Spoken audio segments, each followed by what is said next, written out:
protected. Thank you. 5 minutes each. Thank you. Your chairmanship, and to follow the honourable lady from Bethnal Green and Bow, who I thought made a very reasonable speech. I do want to correct the record. If we look at history, though, even as she was speaking, I found an article on the BBC News website about Harriet Harman Labour to back child tax credit curbs. This was in 2015. I'm happy to place a copy of that in the library so the House can correct the record. But I want to start by congratulating my honourable friend from Glasgow Central for securing this important debate. Before my election to this House, I had the privilege of working for my honourable friend for 2 years, and it was then that I saw firsthand how tenacious she was in pursuing this issue when nobody else had seen it, when it was buried at the back of the Red Book. And I think it's fitting that 3 years on she is still prosecuting the British Government for what was one of the most outrageous policies ever to emanate from Westminster. But before I speak specifically about universal credit, I just want to say a few words about the very concept of the two-child policy.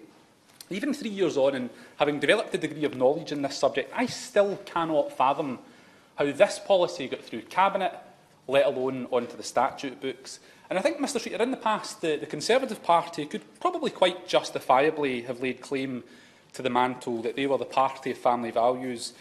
But the two-child policy is so anti-family that I do not know where to start.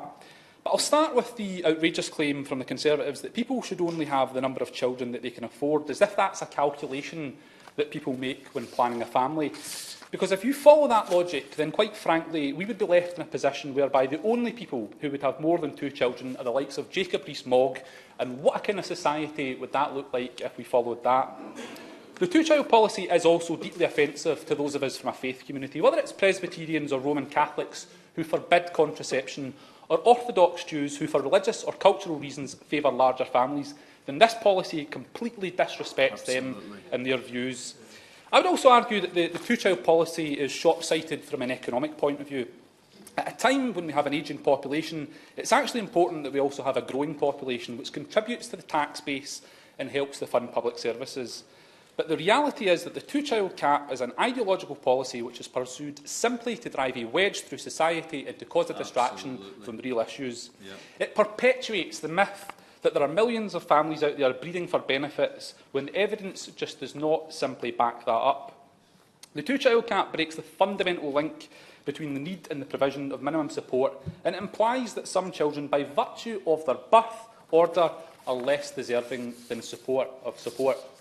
And it is a very large direct cut to the living standards of the poorest families of up to £2,780 per child per year. And at a time when people are struggling financially, that is a huge blow for household incomes, and it shows that the government isn't committed to the very concept of what a social security system is about. Whether it's the pernicious two-child policy or the medieval rate clause or the wider shambles of universal credit that's due to be unleashed in Glasgow next month, families across Scotland are rapidly concluding that social security administered by the Westminster Government is akin to putting a lion in charge of an abattoir. But I would argue that a different path can be taken, a path which says that social security is there for the good of all in society, a path which values every child and not the first two.